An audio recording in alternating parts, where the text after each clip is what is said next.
A'udzubillahiminasyaitonirrajim. Bismillahirrahmanirrahim. Assalamualaikum warahmatullahi wabarakatuh. Allahumma sholli ala Sayyidina Muhammad wa ala ali Sayyidina Muhammad. Amma ba'd. Sahabat panggilan Islami, channel di mana saja berada, mudah-mudahan sehat walafiat dan senantiasa selalu mendapat perlindungan Allah Subhanahu wa Ta'ala. Amin ya Rabbal Alamin. Saudara-saudara sebangsa dan setanah air, seiman dan seagama, pada kali ini saya akan menyampaikan satu informasi atau menyampaikan reaksi video dakwah Islamiyah yang akan disampaikan oleh Kiai Haji Said Akil Siraj yang akan membahas tentang berpancasila dalam kehidupan beragama. Ini sangat bagus sekali ya.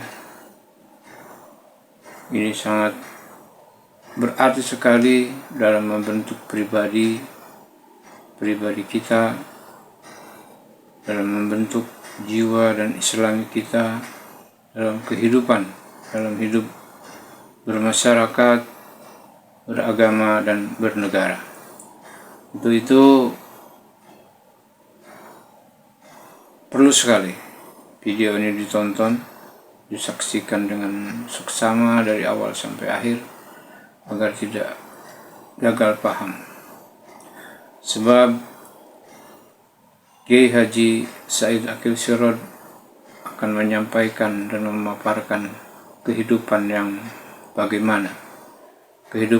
bagaimana saat ini yang harus kita lakukan berdasarkan Al-Quran dan hadis, berdasarkan hal-hal yang telah dicontohkan oleh Rasulullah. Dan ini sangat bagus sekali dan sangat penting sekali sebagai penambah wawasan, sebagai penambah ilmu pengetahuan, juga bermanfaat untuk kehidupan kita di keluarga, di masyarakat, dan di negara. Sekali lagi saya sangat mengharapkan agar saudara-saudara menyaksikan video ini untuk mempelajari untuk menyimak apa yang akan disampaikan oleh Kiai Haji, dan ini sangat bagus sekali. Baik sahabat dan saudara-saudara, sebelum kita mengikuti tausiah atau dakwah Islamiyah bersama Kiai Haji Akil Siraj, jangan lupa di subscribe, di like dan di komen. Bagi yang sudah subscribe, saya ucapkan banyak terima kasih. Mudah-mudahan Allah beri segala kemudahan, mudah-mudahan Allah memberi rezeki yang banyak, dan mudah-mudahan Allah memberi umur yang panjang serta barakah. Amin ya Rabbal Alamin. Yuk kita simak video ini dari awal sampai akhir agar bermanfaat dunia dan akhirat. Selamat menyaksikan. Dalam Al-Quran tidak ada terminologi umat Islam. Jadi dengan tanglet Bismillah, Syihab yang hafal Quran, ada tidak di Quran umatan Islamiyah? Betul Gus, betul wonten. Yang ada di Quran, wa kadzalika ja'alnakum ummatan wasata litakunu syuhada'a 'alan nas wa yakuna ar-rasulu 'alaikum syahida. Yang ada dalam Al-Quran, Muhammad, kamu dan umatmu saya jadikan ummatan wasaton, umat yang keren, bermartabat, berkualitas, umat yang berperan. Litakunu syuhada 'alan nas, agar kamu sekalian berperan dalam tengah-tengah masyarakat, di tengah-tengah masyarakat. Syuhudan dinian, peran agama. Syuhudan thaqafiyan, peran peradaban. syuhudan hadarian, peran kebudayaan, syuhudan ijtimaiyan, peran sosial, syuhudan iktisadian, peran politik, syuhudan insanian, peran kemanusiaan. Jadi Quran itu tidak mementingkan legal formal. Tidak mementingkan simbol, nama gak penting. Nama umat Islam tidak penting. Yang penting peranannya. Namanya umat Islam kalau gak berperan di pinggir, pinter tidak, kaya tidak, berprestasi tidak, ya percuma. Bodoh, melarat, kalah, wah percuma itu. Yang penting peranannya, gak penting nama umat Islam. Yang penting kualitasnya. Gak penting namanya Muhammad bin Abdullah. Nama caturnya udah cukup. Asal berperan. Daripada Muhammad bin Abdullah tapi bodoh melarat. Oleh karena itu yang kita harapkan kita berperan. Peran agama. Peran agama. Baik itu peran agama yang bersifat formal maupun informal. Kepala KUA, Kemenag, Direktur Sanawiyah, Aliyah, atau informal. Kiai, pesantren, madrasah, harus orang NU. Itu baru berperan tuh.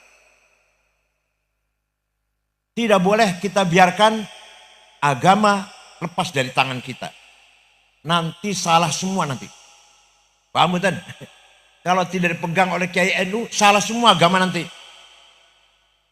Karena hanya di NU ada metode manhaj aqlani, metode memahami agama rasional, pakai logika, namanya ijma dan qiyas. Ijma adalah akalnya ulama kolektif, qiyas adalah akalnya ulama individual. Ijma ada 2, qauli dan sukuti.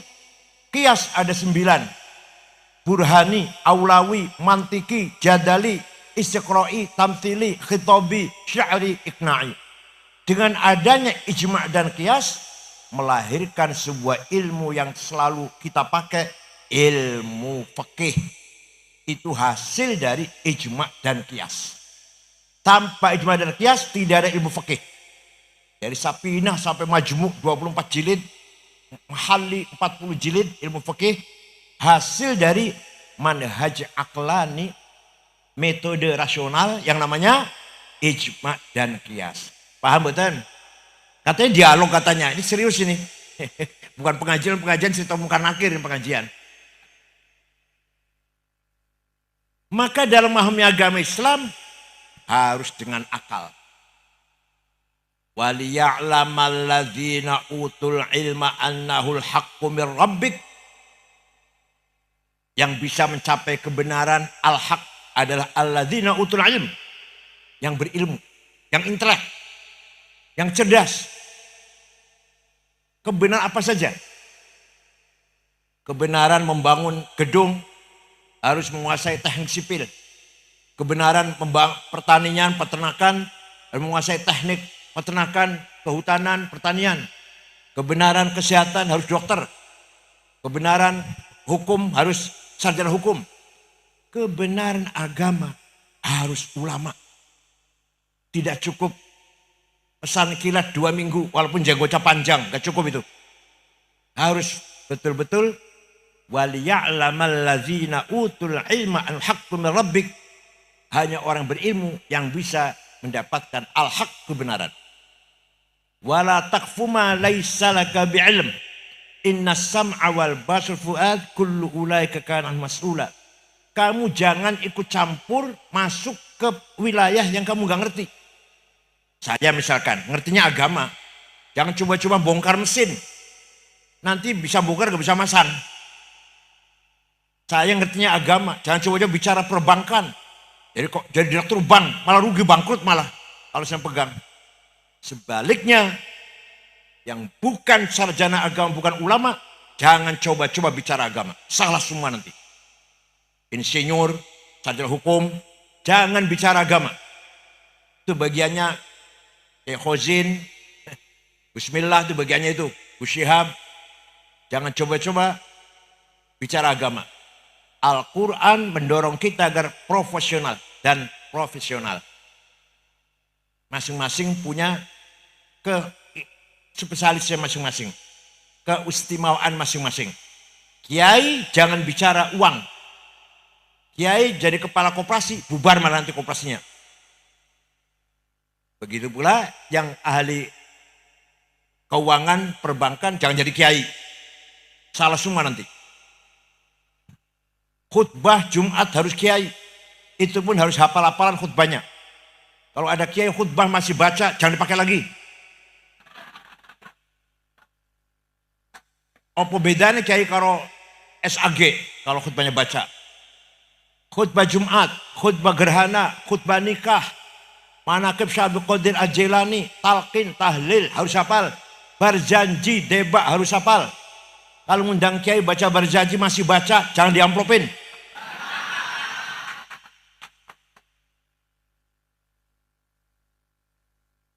Kenapa? Karena itu milik kita. Maka kita harus pelihara. Kalau bukan kita yang hafal debat berjanji, mana kita jalani, siapa yang mau ngapal? Muhammadiyah suruh ngapal. Paham betul? Namanya profesional. Oleh karena itu, mari kita ikuti kebenaran sesuai dengan ilmu pengetahuan. Ketika Rasulullah SAW di Mekah 13 tahun. Hanya mendapatkan pengikut 120 orang. Kurang lebih. Itulah as-sabiqun al-awwalun. Jadi yang masuk Islam di Mekah itu selama 13 tahun hanya 120 orang. Dengan penuh tantangan dan siksaan, penindasan.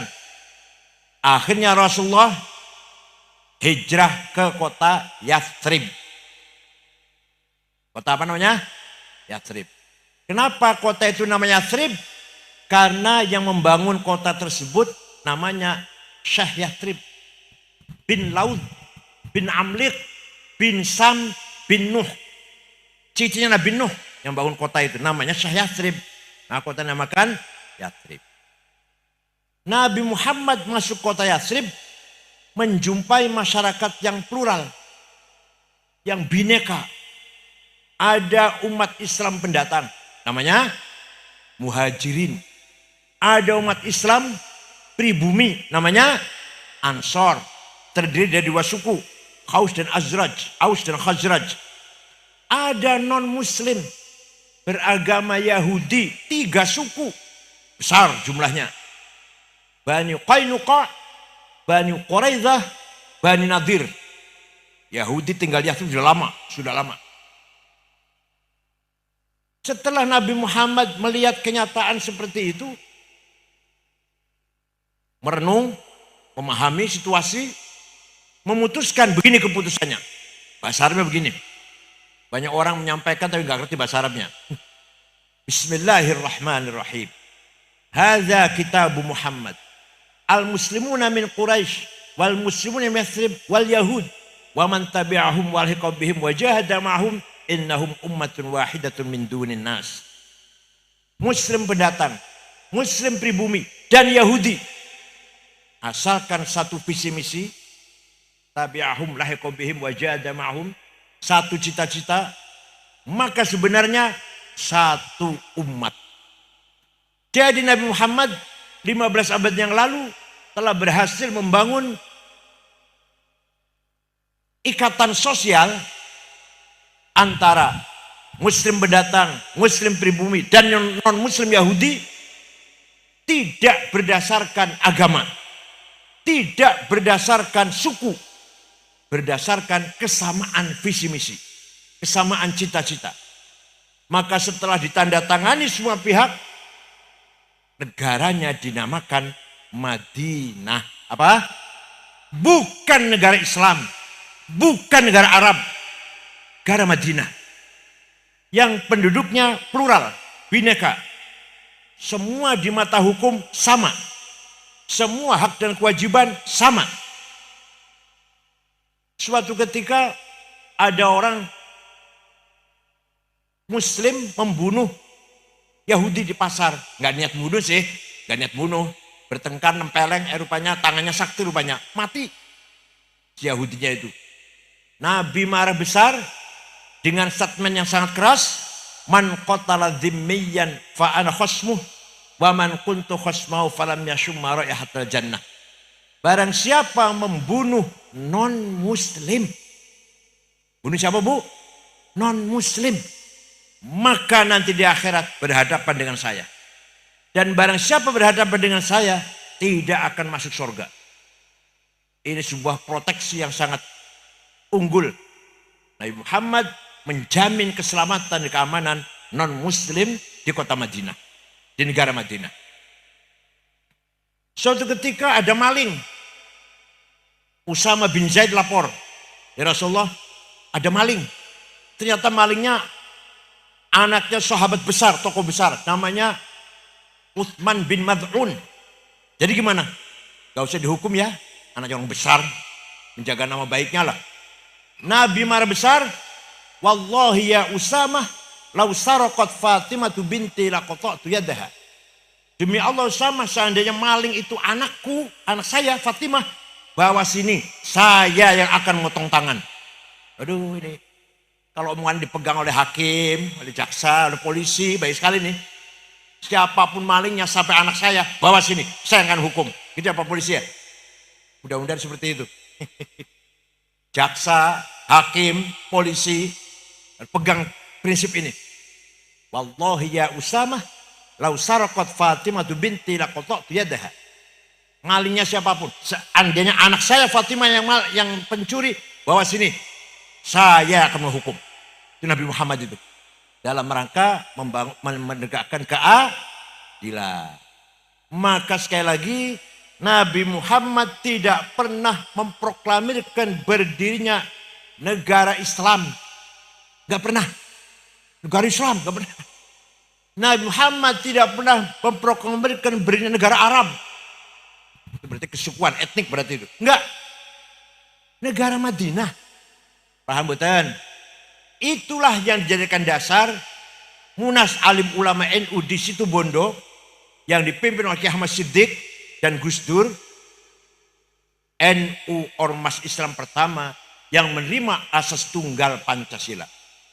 Ini Indonesia, bukan negara Jawa, bukan negara Sunda, bukan negara Madura, bukan negara Batak, Dayak, Bugis, Ambon, bukan. Negara Indonesia yang di dalamnya sekian suku. Masuk Arab, Yaman, Cina, Belanda, Bule, India, semua sama. Asalkan satu cita-cita.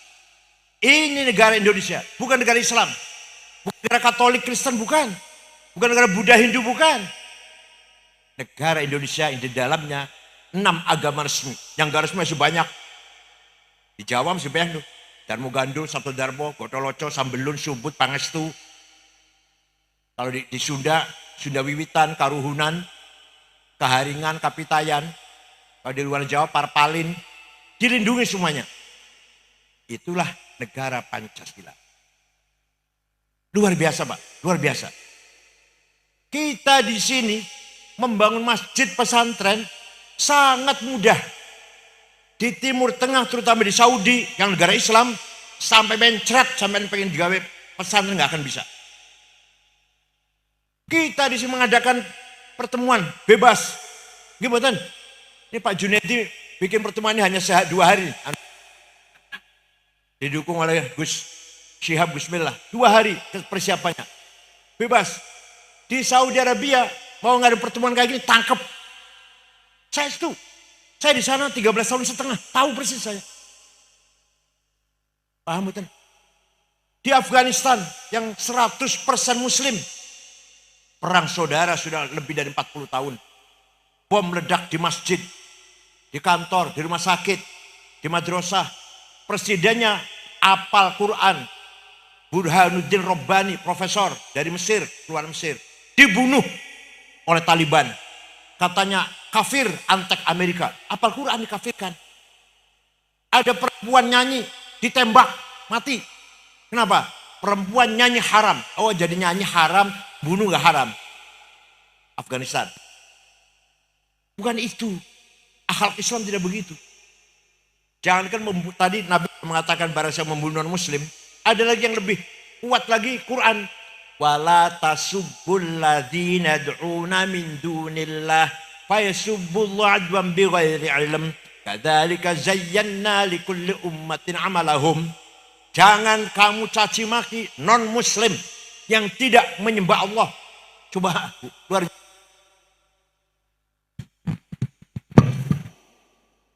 biasa. Tapi kalau pengajian begini, tapi kalau nyanyi lancar.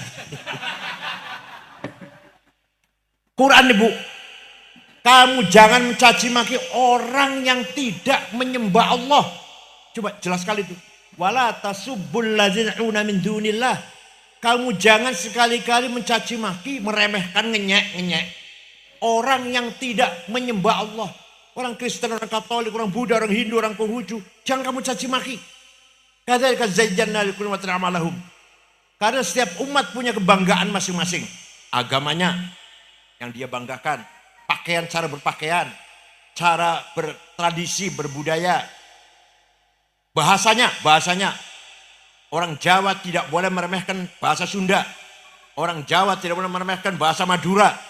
Orang Jawa tidak boleh meremehkan bahasa Dayak, bahasa Batak. Harus saling menghormati. Bahasanya, budayanya, kulinernya, cara berpakaian. Paham boten? Inah nilai-nilai Pancasila yang diperjuangkan oleh Founding Fathers, pendiri Negara Republik Indonesia, termasuk Kiai Haji Wahid Hasyim. Ketika tanggal 18 Agustus 45, sidang BPU PKI, ada 7 kata. Bunyinya, dengan berkewajiban mengamalkan syariat Islam bagi para pemeluknya. Yang orang non-muslim, orang Kristen gak setuju. Kalau dipaksakan jadi negara Islam Indonesia ini, kami gak setuju. Saya keluar nanti dari NKRI, kata yang orang Kristen. Kiai Wahid Hasyim, bapaknya Gus Dur, pulang ke Jombang. Waktu itu belum ada HP, belum ada WA waktu itu. Pulang ke Jombang, menghadap ayahnya Kiai Hasyim Asy'ari. Gini. Kiai Hasyim Asy'ari malamnya istikharah, pagi-pagi Wahid kembali ke Jakarta kamu. Saya NU setuju. 7 kata dicoret. Jadi kata dengan berkewajiban mengamalkan syariat Islam dicoret. Saya setuju itu. Apa? Mbah Hasyim yang penting bagi Mbah Hasyim, Indonesia kuat dulu. Indonesia kokoh dulu. Baru di atas negara yang bersatu kokoh, kita dakwah Islam. Kita bangun pesantren, kita bangun madrasah, kita bangun tahfidz Quran. Di atas kesatuan tanah air nasionalisme yang kokoh. Paham boten? Daripada Afghanistan, negara Islam tapi berantakan, perang terus. Negara Islam tuh, Taliban. Perang terus, sudah 40 tahun. Apa mau kayak gitu Indonesia?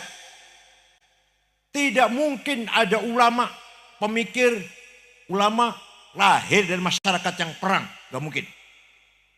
Kalau masyarakat perang gak mungkin ada anak orang ngaji, orang hafil Quran, ada orang nulis disertasi. Gak mungkin kalau gak aman. Coba Pak Zainal Abidin nulis S3 kan. Ada bom meledak. Jadi gak itu? Ya sudah S3 sudah. Sudah. Proses. Lain lagi nulis S3 lagi proses. Lagi nulis di belakang rumah ada bom. Lari sudah. Lagi berpikir, memahami kitab, memahami literatur. Ada bom meledak. Tutup kitabnya sudah. Oleh karena itu kita syukuri. Harus kita syukuri. Indonesia amnin wa aman. Istiqrarin wa tmi'nan. Berkat ada Pancasila. Paham boten? Ayo, negara Islam tapi tidak aman. Apa Pancasila tapi aman? Pilih mana? Negara Islam, misalkan kalau Islam, tapi nggak aman. Taliban, Afghanistan, sudah ribuan yang mati. Mana lagi?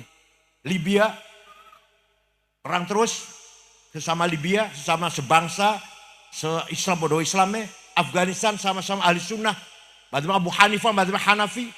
Tarekatnya Naqsyabandiyah, saling bunuh. Di kita beda agama, beda suku, beda tarekat.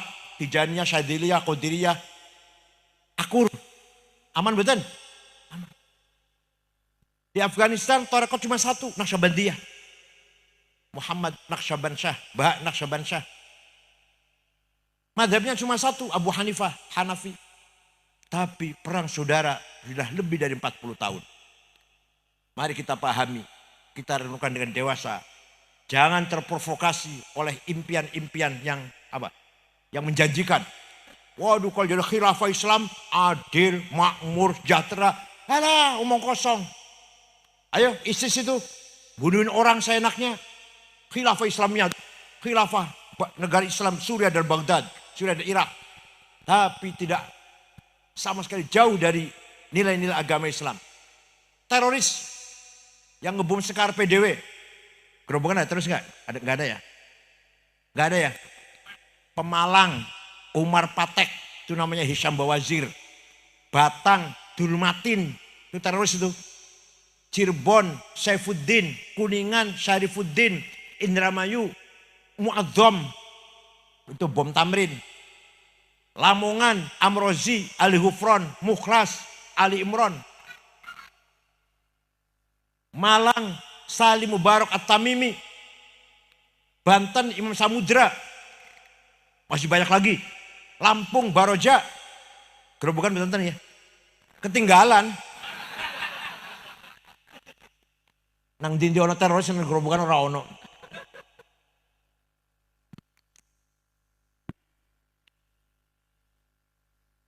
Terorisme bertentangan dengan agama Islam. Suatu ketika, ini bukan ngomong kosong bu, ada dalilnya. Ada sahabat namanya Hasin Al-Khazraji. Hasin Sod ya pakai Sod ya, kalau Hasin nanti Husain bacanya. Hasin Al-Khazraji. Punya anak tidak mau masuk Islam. Dikandani, dinasehatin, tetap tidak mau masuk Islam. Lama-lama sabarnya habis. Kalau kamu tidak mau masuk Islam, saya bunuh. Kata bapaknya, kata Hasin. Ada sahabat mengancam anaknya karena agama. Turun ayat Al-Quran, wahyu. La ikraha fiddin. Tidak boleh ada intimidasi dalam agama. Ya Allah. Ayah mengancam anak. Apalagi bukan ayah, bukan paman, bukan ponakan, bukan.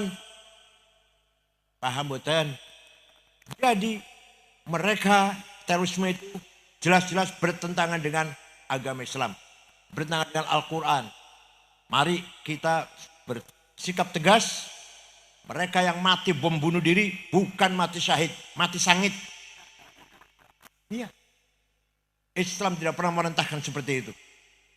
Nabi tidak pernah merentahkan seperti itu. Fabima rahmatin minallahi lintalahum walau kunta faddan ghalidhal qalbi lan faddu min haulik.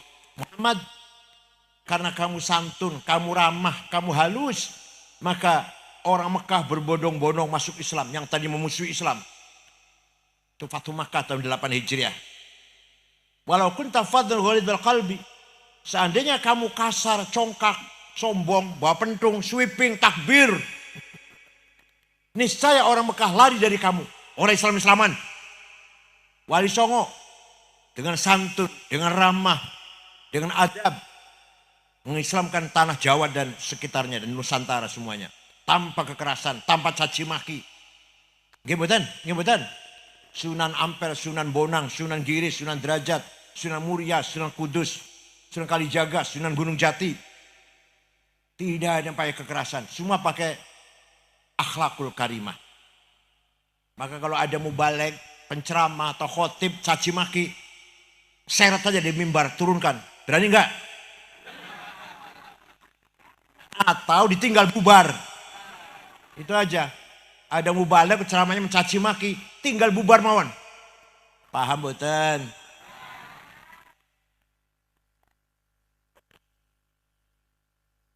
Terutama warga Ahlus Sunnah wal Jamaah. Harus kita pelihara tanggung jawabnya kiai-kiai ini. Kita punya as-sarawatil ijtimaiyah, social capital, kekayaan masyarakat. Ini nih, masyarakat NU nih, kekayaan panjenengan, Kiai. Harus pelihara. Jangan sampai ada yang lepas. Luar biasa sebenarnya NU ini. Saumama Kiai, saumama ada pondok. Apalagi dari Boyo, 43.000 santrinya. Pondok sini aja 100 orang santrinya. 100 punya 2 orang tua. Berarti berapa sudah?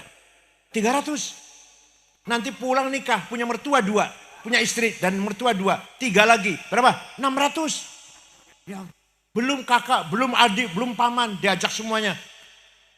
Akan menjadi satu komunitas kekayaan sosial yang sangat berharga bagi kita Nahdlatul Ulama. Tidak gampang. Ormas lain tidak bisa seperti itu. Gak gampang. Hanya kadang-kadang kita tidak mampu mentandim, tidak mampu memanage kekayaan sosial tersebut. Paham betul? Kalau ada sampai ada masyarakat yang bedal apa? Keluar dari Ahlussunnah Jamaah yang dosa kiainya. Tidak mampu melihara kekayaan sosial. Kalau ada 2 orang tuanya NU, anaknya kok keluar dari NU jadi Wahabi, yang dosa kiainya itu. Paham betul? Yang jaringan juga dosa muslimat. Nah, yang kedua, kita punya as-sarawat tsaqafiyah wal hadariyah. Kita punya culture capital. Bayangkan Bu, kirim doa. Sudah menjadi tradisi. Harus pakai ila hadratin Nabi Mustafa Rasulullah sallallahu alaihi wasallam. Wa ila jami'al washabil kiram, auliya ila ardil magharibiha, qarya wa bahriya. Itu budaya itu. Padahal kirim doa nganggo bahasa Indonesia boleh kepada Rasulullah dan pada sahabatnya dan para aulia, para ulama. Mari kita baca Fatihah Al-Fat. Nyampe enggak itu? Nyampe enggak? Tapi marem mboten. Monggo saya mau Al-Fatihah kagem Rasulullah lan para wali lan para ulama. Marem mboten? Nah, itu kekayaan budaya kita. Pegang itu, dirawat itu. Dirawat itu. Kurang mantap nggih? Itu berarti as-sarawat tsaqafiyah wal hadariyah. Saya tahu, kita tahu, sholat pakai kopiah dan gak pakai kopiah apa bedanya? Gak ada bedanya. Yang penting soal khusyuk, yang penting. Sopori sing orang kopiah nggo celana khusyuk, sing nggo sarung sorban malah khusyuk. Siapa roh. Tapi budaya kita sholat Jumatan apalagi pakai sarung, pakai kopiah. Nggih mboten? Padahal itu budaya. Apa kalau pakai celana nggak pakai kopiah nggak sah? Sah. Itu budaya. Masjid ada bedugnya dengan tidak ada sama. Apa ada bedugnya nanti sholatnya khusyuk, kalau nggak ada bedugnya nggak khusyuk itu. Kalau sholat di masjid yang ada bedugnya khusyuk. Kalau sholat di masjid tidak ada bedugnya nggak khusyuk, ngeten? Enggak. Tapi itu kekayaan budaya kita. Masjid harus ada bedugnya. Dan seterusnya. Paham betul? Sowan kiai. Nyuwun barokah karo kiai, nyuwun doa. Bukan sama dukun Pak Catur, sama kiai. Itu budaya kita. Silaturahim. Mari kita tingkatkan, kita jaga, kita rawat. Jangan sampai terpengaruh dengan hidup yang individualistik, syakhsiyah. Yang penting untuk dirinya sendiri, orang lain gak penting. Gak boleh gitu. Tetap kita menjaga kebersamaan. Malam Jumat baca barzanji atau tahlilan, gimana? Itu budaya kita. Mau casin nang omah dewean, kalau mau casin rame-rame, apa sih bedanya? Sopor ruh malah sing dewean khusyuk, sing rame-rame malah orang khusyuk sopor ruh. Tapi budaya kita berjamaah, mau casin rame-rame, harus kita jaga itu. Paham boten? Akad nikah, ayo. Bahasa Jawa Indonesia dengan bahasa Arab mantep mana? Zawwajtuka kahtuka mahtubataka Fatimah binti Haji Ahmad bimahari khamsina graman madzhab. Mantep nggih? Aku kawinkan kamu dengan anak, ayo mantep dia aja, mantep dia. Aku kawinkan kamu dengan anak saya Fatimah dengan mas kawin 50 gram emas karo zawwajtuka wa ankahtuka maktubataka Fatimah binti Ahmad bimahri 50 gram min dhahab wa adawat sholatil kamilah. Ayo matem ndi. Mau cedungo. Allahumma inna nas'aluka wal jannah wa na'udzubika min sakhatika wan nar ya ghani ya hamid ya mubdi ya mu'id ya rahim ya wadud aghnina bi halalin haramik wa bi ta'atika masfadika man siwak ya wasal maghfirah. Diganti sekarang. Wahai Tuhan yang maha kaya raya, berilah rezeki kepadaku, rezeki yang halal, dan berilah anugerah darimu, tidak dari yang lain. Ampunlah dosa-dosaku. Mantap betul. Mantap nih karo astaghfirullahaladzim. Mantap nih. Itu budaya namanya. Harus kita rawat, harus kita jaga itu. Paham betul. Namanya itu as-sarawatis taqafiyah wal hadariyah. Culture capital. Kekayaan budaya. Satu lagi. As-sarawatul maliyah. Mari kita bangun ekonomi kita. Kaya itu wajib, melarat itu dosa. Quran sih ngomong, ngendikan Quran. Wal yakhshal ladzina law taraku min khalfihim dzurriyyatan dhi'afan khafu 'alaihim falyattaqullaha wal yaqulu qawlan sadida. Ojo ngantek, ojo sampai kamu mati meninggalkan anak cucu yang melarat. Artinya kita harus kaya. Mati mati, tapi meninggalkan warisan yang banyak. Supaya keturunan kita tidak dhi'afan, tidak melarat. Jadi kaya itu wajib, melarat itu yang keras jamnya. Kaya itu wajib, melarat. Alhamdulillah paham. Thalabul ilmi faridatun ala kulli muslim. Pintar itu fardu, wajib bagi setiap orang, wajib pintar. Jadi pintar itu wajib, bodoh itu wis loro dosane iki. Loro wis. Yang ketiga, wala tahinu wala tahzanu wa antumul a'launa in kuntum mu'minin. Quran diwaca dengan artinya enggak ngerti, Bu. Kamu jangan kalah. Kamu jangan di bawah. Kamu menang di atas kalau kamu benar-benar orang beriman. Menang itu wajib, kalah itu dosa. Paham? Ayo, menang itu kalah. Awas kalau kalah.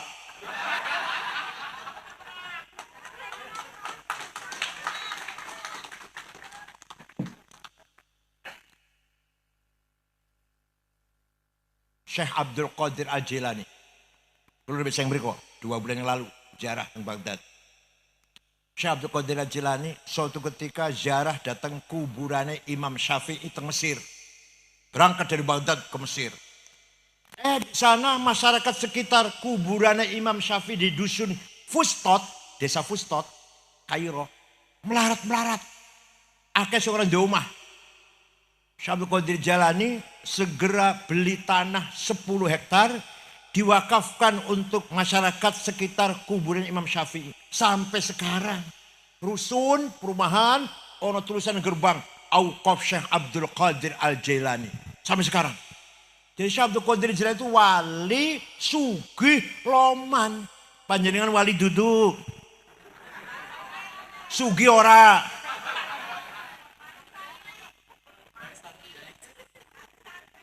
Loman mboten. Sayyid Muhammad bin Alwi Al-Maliki Al-Hasani putra Mbah Mun semua mondok di situ. Gus Najih, Gus Subab.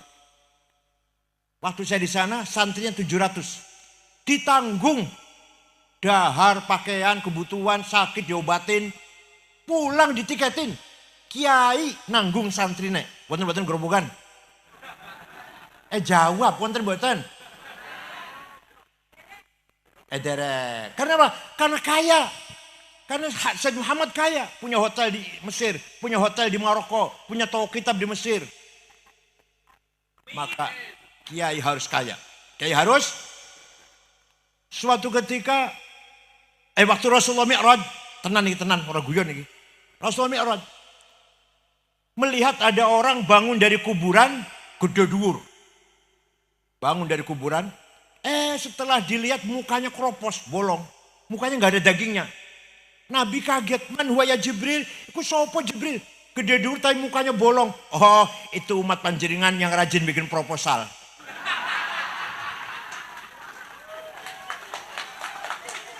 Yang rajin minta-minta. Tenan, saya itu. Ini kita bikin wonten niku. Kiai Wahab mensosialisasikan NU sampai ke Palembang. Di Palembang, Sumatera Selatan, tahun 30 sampai tahun 35 itu. Kayak apa jalan, kayak apa transportasi, kayak apa penerangan, gelap. Sampai ke Palembang. Ketemu dengan Kiai Kamil Soleh, asli Semarang. Berdiri NU Palembang. Ke Banten, Menes Pandeglang. Jauh dari Serang, dari ibu kota Banten. Ada Kiai Abdurrahman, berdiri NU. Ke Bogor, Pagentongan, ajaran Abdul Hamid. Ke Betawi, Jakarta, Guru Marzuki, Cipinang. Cirebon, Kiai Abbas Buntet. Semarang, Kiai Ridwan. Lasem, Mbak Maksum. Kudus, Raden Asnawi Kudus. Cepu, Kiai Ihsan. Lombok, Kiai Faisal, Kiai Hasun. Kiai Wahab. Muter-muter. Ongkos sendiri tanpa proposal. Kiai Wahab. Tahun 30 sampai tahun 35-an lah. Makanya nyuwun sewu, Kiai Wahab istrinya banyak. Karena kalau pergi sebulan, betul ngomong. Perempuan sekarang aja nggak setuju di madu. Kalau dulu setuju semuanya.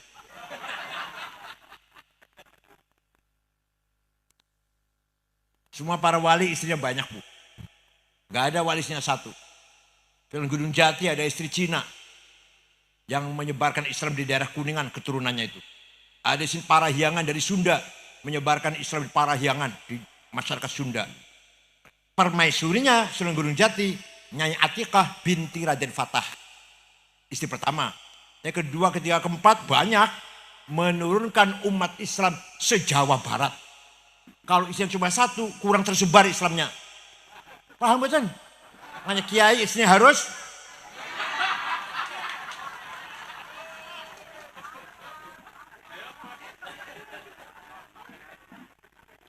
Kanjeng Nabi nikah dengan Siti Juwairiyah. Kenapa? Karena kalau Siti Juwairiyah dikawin, dinikah Kanjeng Nabi, seluruh suku Bani Mustalik masuk Islam. Betul. Rasul nikah dengan Siti Juwairiyah, seluruh suku Bani Mustalik masuk Islam. Saya buatin. Ya iya. Ya. Enggak bercanda. Betul, saya serius. Jadi kita kaya dengan budaya, kaya dengan tradisi yang harus kita pelihara, harus kita rawat. Terakhir. Tadi apa? As-sarawatul ijtimaiyah, social capital, kekayaan masyarakat harus diopeni. Kedua, kekayaan budaya. Kitab kuning juga termasuk budaya. Ayo kita rawat Fathul Mu'in, kita rawat Fathul Qorib. Bila perlu kayaknya apal Fathul Mu'in. Fathul fil jihadi, wa huwa fardu kifayatin marratan fi kulli am, wa anwa'uhu arba'atun. Itsbatu wujudillah wa iqamatu syariatillah wal qitalu fi sabilillah wa daf'u dari ma'sumin musliman kana aw ghairu muslim bil it'am wal iksa'i wal iskan wa thamani wajib tamrid. Saya apal Fathul Mu'in. Bila perlu kayaknya apal alfiyah, ya apal Quran jelas. Bismillah Gus Syihab. Pun itu budaya. Yang terakhir yang masih kita ketinggalan as-sarawatus siyasiyah, politik kapital. Masih kalah kita ini dalam berpolitik. Masih kalah. Makanya kita selalu di pinggir. Penonton. Gigit jari. Paham betul? Sing berjuang Mbah Hasyim Asy'ari merdeka ini. Di penjara 1 bulan di Mojokerto. Digebuki Jepang. Sama tangan kanannya jemper. Kiai Mahfud Siddiq ketua NU waktu itu. Digebukin Jepang. Mukanya hancur. Berdarah-darah. Kiai Zain Mustafa. Singaparna Tasikmalaya. Dibunuh oleh Jepang, dipenggal kepalanya karena nggak mau setor beras, setor padi. Kiai Ilyas, Muhammad Ilyas, Lumajang, dibunuh. Kiai Hamid Rusdi, Malang, sekarang jadi nama terminal, jadi nama jalan, jadi nama pasar, Hamid Rusdi, walaupun belum pahlawan nasional, dibunuh. Yang berjuang para kiai. Mayor Abdullah Abbas, Kapten Yusuf Hashim, Letnan Mukhlas Rawi, Brigjen sampai Brigjen Abdul Manan. Siapa lagi? Letnan Kiai Munasir, bapaknya Pak Roji Munir, zaman Gus Dur itu. Pak Roji Munir ketua PBNU zaman Gus Dur. Banyak sekali. Letnan Yusuf Hasim, Kiai Yusuf Hasim. Itu semua pejuang-pejuang. Bos Merdeka yang menikmati Aguan, Tommy Winata, Eka Cipta, Budi Hartono, Antoni Salim, Lim Swee Lyong, siapa lagi? Wilmar. Ayo, jenengan tetap melarat. Ada 50 orang daftar orang kaya. Tak golei, orang Gerobogan gak ada. Nama Solikin, tak Jumadi, tak Zulkifli, betul nonton. Nomor 1, Prayogo Pangestu. Duitnya 1.150 triliun. Nomor loro, Budi Hartono yang punya Rokok Jarum, punya Bank BCA. 900 triliun. Nomor 3, Sinarmas. 700 triliun. Nomor 4, Antoni Salim. Nomor 6, orang Islam. Khairul Tanjung yang punya Bank Mega. Nomor 39 orang Islam, Haji Rashid. Nomor 40 orang Islam, Haji Muhammad Bayu. Yang punya taksi Bluebird. Tak golei, bukan. Solikin sama Drais, betul nonton. Pejabat, ayo. Yang main politik, yang berkuasa memimpin negara ini. Jauh dari yang kita inginkan. Nyun sewu, masih jauh dari yang kita inginkan. Yang betul-betul mujahid fisabilillah, ikhlasan mukhlisan lil watan waliddin. Baik jauh. Kita pernah punya Presiden Gus Dur. Hanya 23 bulan. Waktu itu pertanian panen jadi semuanya. Kedengan mboten? Presiden Gus Dur. Panen padi, panen cabai, panen brambang. Jadi semuanya. Gaji-gaji dinaikkan. Polisi tentara tadi 350.000, naikkan oleh Gus Dur 1,5 juta. Gus Dur yang menaikkan. Dosen YIN, yang dosen YIN. Waktu itu 300.000, 1,5 juta. Rektor tadinya 4,5 juta, jadi 10 juta. Gus Dur itu naikkan gaji. Apalagi taksi-taksi di Jakarta saya lihat semua laris. Pedagang-pedagang laris. Ya Allah. Sayang hanya 23 bulan. Dan ini kemarin kita punya wapres Kiai Ma'ruf Amin. Entah kapan lagi punya wapres. 50 tahun lagi punya lagi enggak ya kira-kira? Insya Allah. Bukan bahasa insya Allah. Siap gitu loh. Ayo Masya Allah. Ayo. Pintar itu wajib ngomong. Bodoh itu dosa. Kaya itu wajib.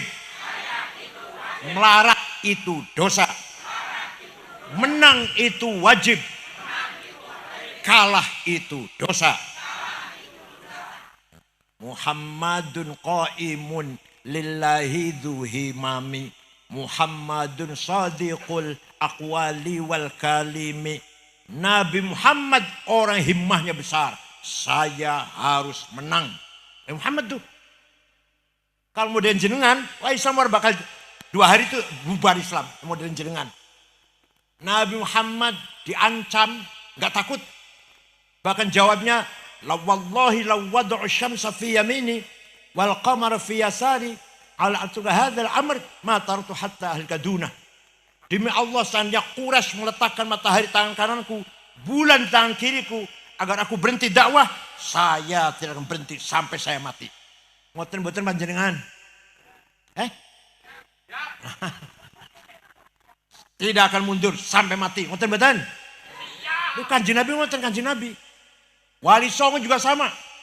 Islam harus tersebar di Nusantara. Gak mau mundur. Kiai Hashim juga begitu. NU harus besar. Punya model apa? Gak punya apa-apa.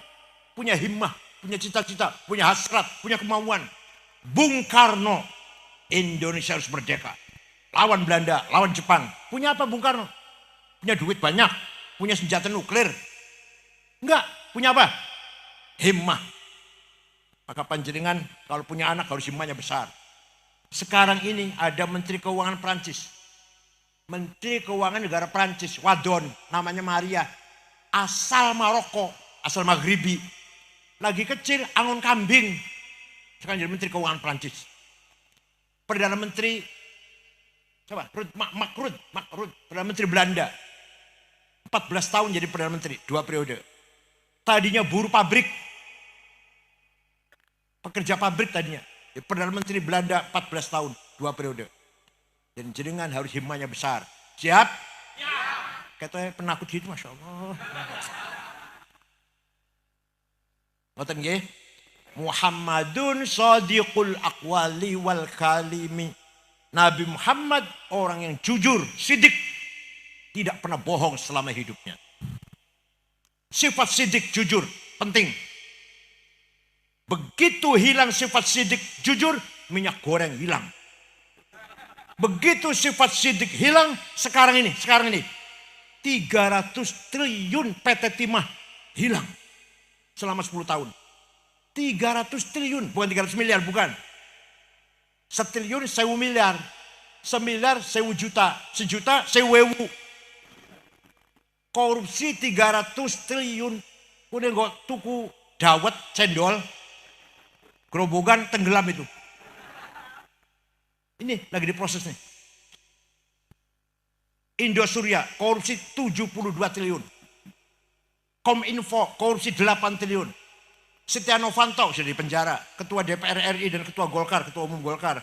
Korupsi 2,5 triliun. Ya Allah, korupsi triliun. Saya tidak cari malaikat, buatan enggak, semua orang ada salahnya lah. Tapi ya jorok kenemenen dah. Kalau 1 juta saya masih maklum. 1 juta. Triliun. Membangkrutkan ekonomi negara. Paham buatan? Itu negara. Contoh kecil, keluarga kalau nggak sidik. Istri tidak sidik, suami ribut, gimana? Suami tidak jujur, istri ribut, gimana? Sekarang saya mau tanya, yang sering tidak sidik, suami apa istri?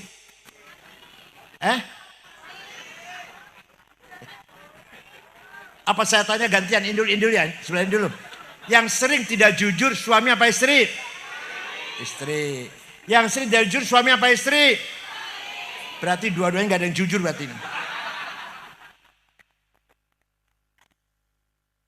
Mari kita malu dengan orang non muslim. Jepang bukan agama Islam. Agamanya Shinto. Jujur, tidak ada korupsi. Polisi, jaksa, hakim, tidak ada korupsi. Malu, bukan takut neraka, nggak ngerti neraka orang Jepang, nggak ngerti neraka. Malu. Kota Tokyo, ibu kota Jepang, segitu ramenya, nggak ada polisi. Supir bawa mobil, semuanya tertib. Tidak ada yang melanggar hukum. Nggak ada yang melanggar lalu lintas. Itu Jepang. Bersih. Orang rokok, tapi dibuang ke tempatnya. Puntungnya dibuang ke tempatnya. Nggak ada yang semaunya. Waktu anak-anak Jepang nonton kesebelasan sepak bola di Daha Kotor. Waktu Jepang main di sana. Ratusan anak Jepang nonton. Bubar bekasnya anak-anak Jepang bersih. Nggak ada puntung rokok satupun. Dibuang ke tempat sampah. Itu orang Jepang. Kita malu. Ya Allah. Damai, aman, tentram. Saya pernah pergi ke negara Mali, Bu. 22 jam dari Jakarta. 6 ormas, NU, Muhammadiyah, Al-Isyad, Wasliyah, Syarikat Islam. Sampai di ibu kota Tembakto, ibu kota negara Mali. Tidak ada rumah dikunci pintunya. Tidak ada rumah dikunci jendelanya. Sepeda motor ditinggal di halaman, kuncinya masih gantung. Kira-kira gerobokan kira-kira. Islam semua padahal, NU semua padahal. Saya pernah ke Australia tahun 2012. Muter-muter 6 kota, ceramah. Terakhir di ibu kota Sydney, ceramah di masjid besar yang tadinya gereja. Bar zuhur, ceramah. Bar asar, belanja oleh-oleh, besok mau pulang. Celana, kaos, anduk, gantungan kunci, kipas, kenang-kenangan. Dapat 1 kardus, bawa ke hotel, beresin. HP saya hilang. Lupa ketinggalan. Ya udah. Pulang Jakarta besok beli lagi lah, udah hilang ya wis. Jam 9:30 ada orang ngetok pintu, saya buka, petugas hotel dan ada anak satu bawa HP saya.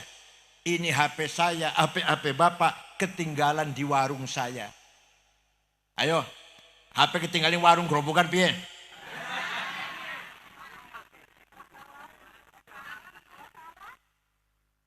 Mari kita bangun masyarakat yang sidik. Siap? Siap. Mali'atun bil mahabbah wal wi'am wal ukhuwati wassalam. Bangun persaudaraan, bangun kedamaian, bangun ketenangan masyarakat gerobokan khususnya. Menjadi contoh bagi masyarakat yang lain. Wa innamal umamul akhlaqu ma baqiyat bainhum dhahabat akhlaqum dhahabu. Yang mengangkat derajatnya masyarakat gerobokan bukan agama, tapi akhlak. Akhlaknya baik, terhormat sampean. Akhlaknya buruk, jatuh nama gerobokan. Ada orang mau ke gerobokan, yang ditanyakan orangnya baik-baik enggak ya? Bukan agamanya apa, bukan. Orangnya baik-baik semua. Saya pernah ke sana, dompet saya ketinggalan di musola, rong dino masih utuh. Tong gerobokan tuh. Bukan tanya agamanya apa, akhlaknya bagus enggak? Jujur tidak. Ojo sampai suali saya mau ke gerobokan, orangnya baik-baik enggak? Waduh, hati-hati, maling semua di sana itu. Saya pernah sholat di masjid, sepatu hilang. Teman saya sepeda motor hilang. Tuh, yang menjatuhkan atau mengangkat atau menjatuhkan martabat gerobokan apa? Akhlak, bukan agama. Agamanya Islam kalau akhlaknya bejat, percuma itu. Ngoten nggih? Allah memuji Rasulullah bukan gantengnya, padahal yang ganteng, bukan suksesnya, bukan hebatnya, akhlaknya. Wa innaka la'ala khuluqin adzim. Gak ada Quran kamu ganteng Muhammad, kamu pintar Muhammad, kamu sukses Muhammad, kamu hebat Muhammad, gak ada. Tapi engkau sungguh berakhlak mulia. Sekap semangat mawon, dengan berdasarkan Pancasila, mari kita pertahankan kerukunan, kesatuan dan persatuan NKRI. Insya Allah ila yaumil qiyamah. Syukran wa dumtum fil barakati wan najah. Wallahul muwaffiq ila aqwamit thoriq. Wassalamualaikum warahmatullahi wabarakatuh.